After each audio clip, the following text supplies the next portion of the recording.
Check the description for the following discount codes. What I've got on the floor beside me here is an ADX Firebase A01 racing seat. These are available here in the UK from Curry's, and they're 130 notes delivered. So, and this is a full cockpit essentially.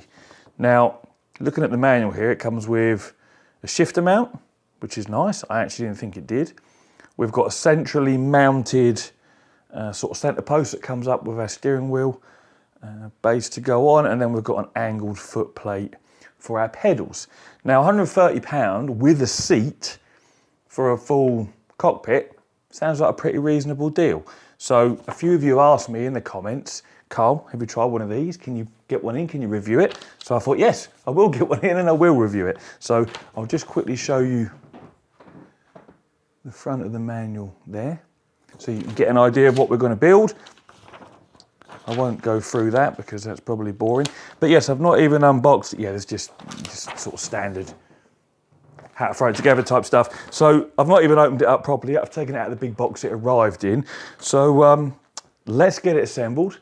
Let's throw some test equipment on it, take it for a spin in dirt rally and see how it does for 130 notes. Obviously, we do need to manage our expectations. We can't compare a £130 cockpit with a seat to a £500 cockpit. It's obviously not going to be anywhere near as rigid, as solid, or the build quality is going to be anywhere near as good. But, you know, £130, entry level, lots of people might want one. So let's get it assembled and see what it's all about.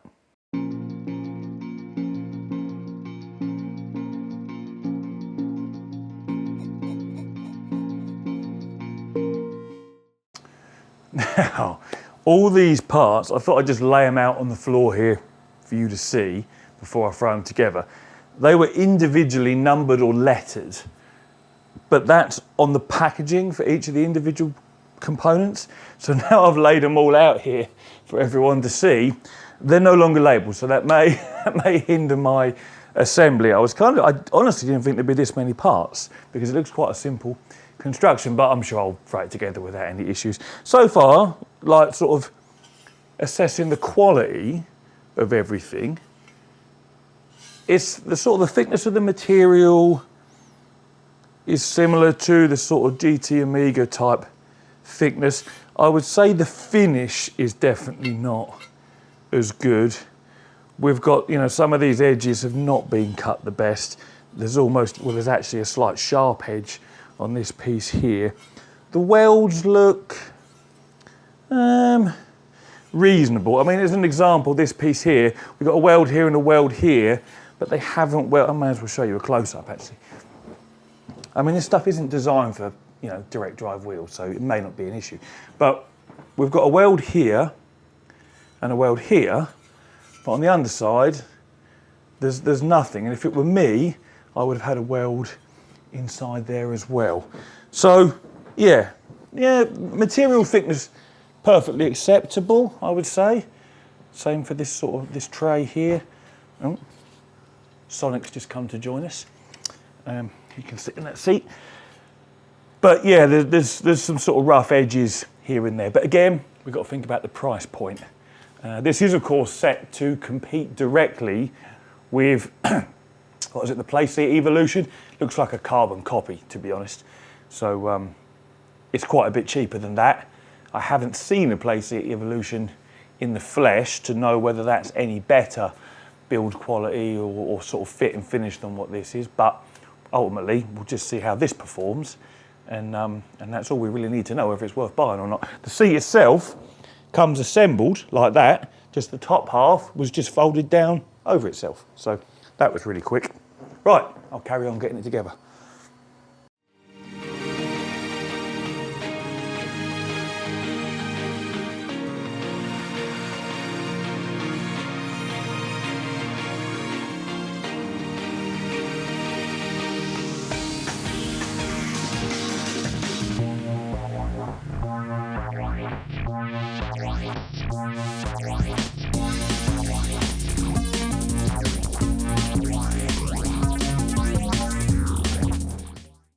Well, it's all built up.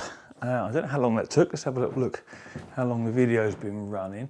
The video's been running 45 minutes, so I reckon it probably took me 30 minutes to actually assemble it, and it was fine, the fact that I'd unpackaged a lot of the components, and so I couldn't, the numbering, the lettering wasn't there. The pictures of them give away exactly what parts they are. They all look very different. It's not complicated. So it was easy to put together. It came with a small spanner for doing up a few of the 30mm nuts, but it didn't seem to come with whatever size Allen key this is I had to use. 5mm Allen key. It didn't seem to come with the 5mm Allen key, which is actually what you use most of when doing this all up, unless it's buried somewhere in a bit of brown paper and I haven't noticed. I did look. So yeah, easy to put together. Instructions were simple to follow. Again, my opinion on the fit, the finish and the quality is much the same as it was at the very beginning of the video. The thickness of the metal at the price point we're looking at here of 130 quid is all absolutely fine. I actually quite like the look of the seat. There's no sort of adjustment for the upright section at the back. It is fixed, but it folds down like that. Should you need to store it away, I don't know, slide it under a table or something, you actually can, because that just folds down like that. But what I'll do now is come over there, grab the camera, we'll have a little close-up before I throw a steering wheel, pedals and shifter on there, and we take it for a spin. So let me just come and grab that. Well, there she is, and I must say it doesn't look too bad really. I quite like the shape and design of the seat, and it looks, like quite a compact, neat solution perhaps for people that don't have a lot of space. But of course this is all irrelevant if it performs like crap. Now, so far, my impressions of the sort of build quality and the way it goes together are actually, I can't really complain. Again, you've got to bear in mind, £130. So far, I can't really grumble. We'll take a little close up now. So as I say, the seat, I quite like the seat. There is no upright adjustment for the angle, so it is what it is. But I've had a quick sit in it, and it's perfectly comfortable enough. No complaints there. Like I say, I like the orange highlights and stitching against the black. It's quite nice. And we've got some flames at the top there, and of course we all know flames means things go faster. At least that's what I believed as a kid when I had flames on the side of my toy cars. At the back there, we've got a couple of stabilising legs that poke out. That's going to stop it tipping backwards, I imagine, when you brake fairly hard. As far as adjustments go, you can see there's like a clamp there that will allow this pedal tray section to move in and out. The wheel deck section can move independently of that using those thumb screws there. You can see there's another couple of stabilising legs to prevent lateral movement. Pedal tray itself tilts up and down. There's some thumb screws tucked underneath here. In fact, you can see the threads of one poking out there, and they pivot here and here. Now, one thing I have noticed is you can't tighten these pivot points up. So there is a little bit of play there. Now I imagine when it's in use, because we only ever push downwards, once it's down, it's not then gonna sort of ping back up again. You would need to push sort of here to do that, but we will see, because maybe it does. Obviously we're gonna have some flex in this. There are adjustable feet underneath here as well, because at the moment you can see it's flexing here as well, but that's because I haven't set the feet up. And again, for me, I've got really quite thick carpet, so you can almost lose a finger in there. Look. So there's always going to be, you're always going to see some sort of movement, squishiness into my carpet and a bit of side to side. I could do with a concrete floor really. Then we've got the height adjustment for the wheel deck. That is on a clamp here. That is the only, there's no angle adjustment. That is the only adjustment there is.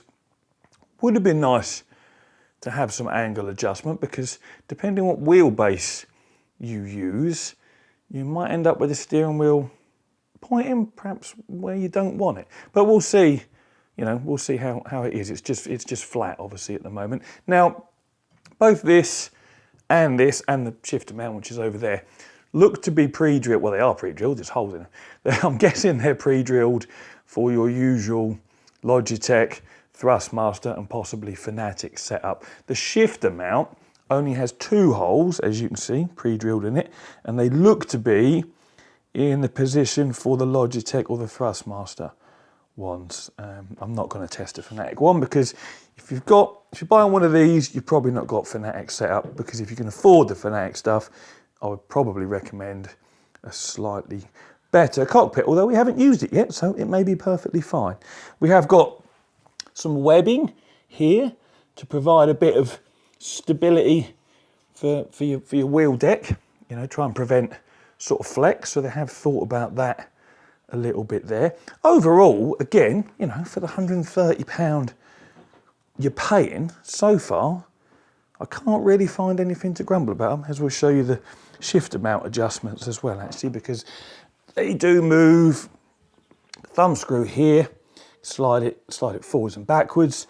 There's a thumb screw there to slide this in and out, and another thumb screw here to raise this up and down. So you've actually got quite a lot of adjustment on the shifter mount there, which is pretty decent. Also, it actually sits on the floor because the height adjustment is within this piece here. As you can see, it comes out there. So it actually rests on the floor, which is definitely going to aid stability of the shifter mount. If it was just floating on this piece here, I'd be able to wobble up and down a lot more. So that's quite a nice little touch as well.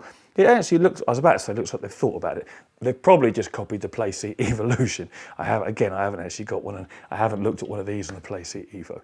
But yeah, either they may have thought about it and added their own little bits in, I don't know. Either that, they've just copied what already exists, which is, yeah, it's not a bad idea. If it works, it works. Anyway, let's throw wheel, pedal, shifter on, take it for a little spin.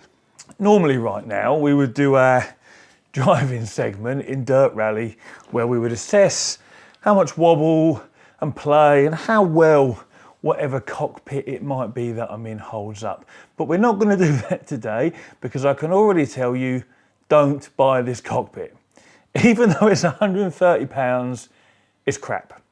And I'll show you exactly why, and you'll see why you won't want to buy it and why there's going to be no driving segment. So let's start off at the top here.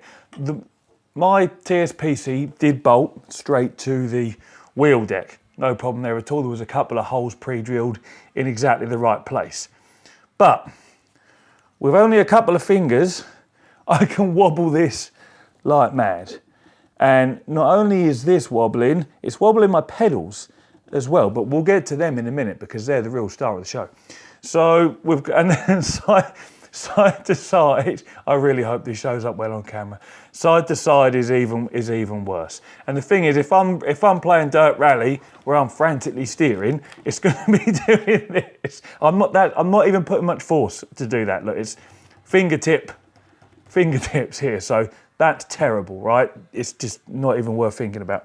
The next issue was the adjustment forward and backwards, so you can get your pedals where you want and your wheel deck where you want.